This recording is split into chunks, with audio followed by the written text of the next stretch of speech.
Now, I'm going to give you my example of what I've done here and tips and tricks for my setup within the first week that I've had this Yamaha TSR-700 specifically. And I personally don't have the RX-V6A. There's one discrepancy that I mentioned in my other review that says that the V6A is a 7.2. And everything that I've seen, you know, and when I say everything, I didn't do 8 hours of search on it, but this is a 7.1. I one day will test my two subwoofers. Right now, I just need one subwoofer because I put it close to my couch, right? But number one, I wanted to cover a couple of things, you know, and I'm not usually not a notes guy, but, you know, this is different. You know, I can't freestyle when I'm talking about techies type stuff, right? So placement. Well, no, let's take a step back. What am I trying to do here? What gap am I trying to fill where, to me, this system is going to fill that gap, right? Outside of the sound and all that kind of thing, right? I'm living in a loft. You may hear an echo, right? Because it's just me video recording, right? And I recently came from a sound bar.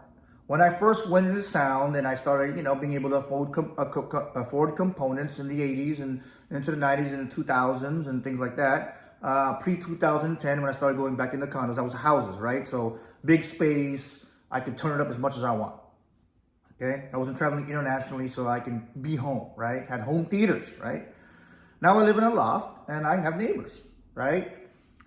So I have a high ceiling. So my soundbar was an up-firing type LG type thing. I have a Sony LG Versus type thing on it when I was in a condo, and they both worked. I needed directional Dolby Atmos speakers, right? That's what I needed. And it definitely makes a difference in my application. So I live in a loft, again, 40 feet by 40 feet, 25 foot tall. So I need to make sure everything is directional. Thus, going to the bigger component style speakers, bookshelf speakers for my rear, bookshelf for my front, and, you know, a bigger sound center speaker, okay? If you don't know, 70% of any 5 dot, 7 dot is coming from your center speaker. Very important, one of the most important speakers you're gonna have when you're talking about AV. If you already know that, I apologize, right? But that's very important because I'll tell you about that in my setup in the sense of, you know, pushing up the volumes and doing the personal adjustments outside of the auto configuration for Yamaha, the YPAO, okay? And I don't have the acronym spelled out what that is, but that's the auto configuration. Gave you a quick scenario of what my space looks like, size-wise, right? Spacing a square, open all the way up 25 feet, all the way 25 feet, all the way across the top, right? I'm not like in a shelf, I'm not under the loft, okay? I'll show you a picture of that so you can understand what I'm saying. It's big old tall square. So it echoes.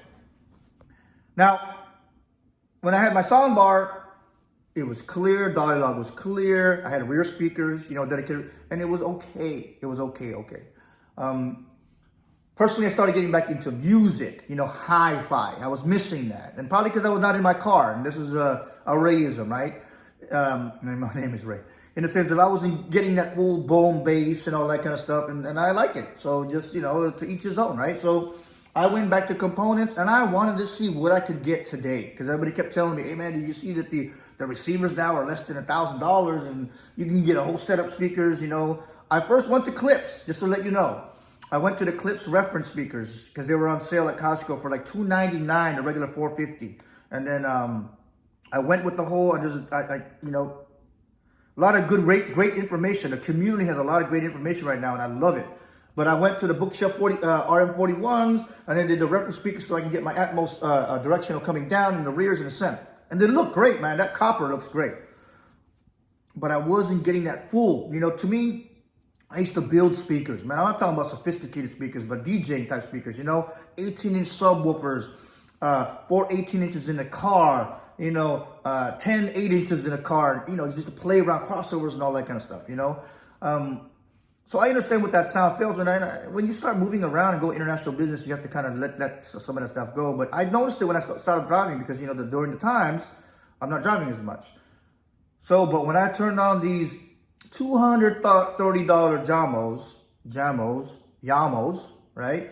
You get the 803s as the fronts. You get the 81s as the center. You get the 803s in the fronts, 81s in the center, 801s in the rear. Okay, 5.25, 4-inch, I believe, and 4 inches in the rear. Coming from a soundbar that are, I don't know what the sizes of the speakers are in the soundbar, but hey man, iPhone sounds good, so I'm not gonna degrade what they do with the technology in it. But speakers need to move air. You need to feel the boom. We all, I think, understand that part of it, right? And yes, placement of your speakers. It could be an eyesore. I'm having that conversation right now with my lady, right? And I'm pausing because there's a lot that could be a whole video by itself. But you gotta educate, and you gotta know why. Why are we putting big ass speakers? This is not even big, right? But why are we putting these dang speakers in here when we only have a soundbar that looks so much more sophisticated? And then we started hearing like hi-fi music coming from these things. You know what I mean? She got it.